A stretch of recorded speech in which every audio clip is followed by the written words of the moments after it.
Now to a film that puts America at war with itself. It's about a modern civil war.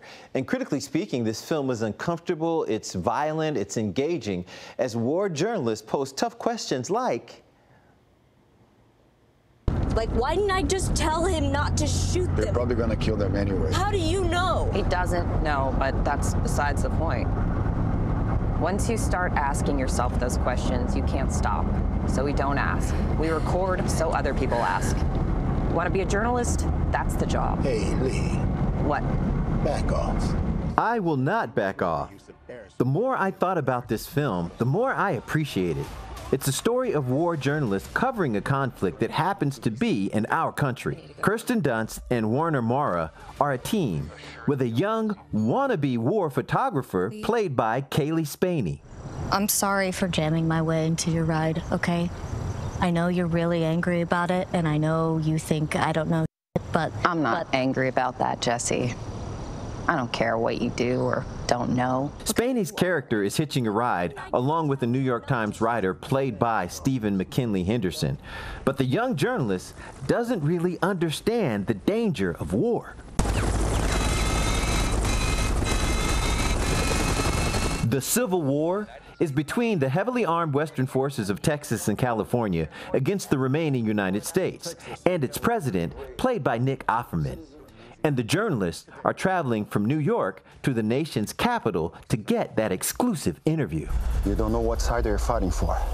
Someone's trying to kill us. We are trying to kill them. The film is a bold statement for writer-director Alex Garland, who made films like 28 Days Later and Ex Machina. He has constructed a solid film with solid performances from its entire cast. And honestly, the film doesn't sit well, but I really think that's the point. There is no ideology, it's just war. It's violent and unforgiving as we watch the result of a country turning on itself and following journalists trying to cover the biggest story in history in a job that can literally kill them.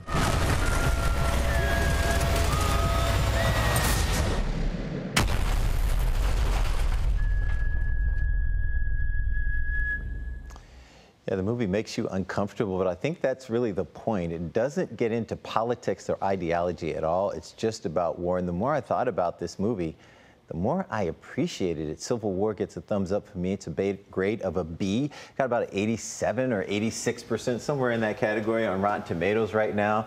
And it is uncomfortable.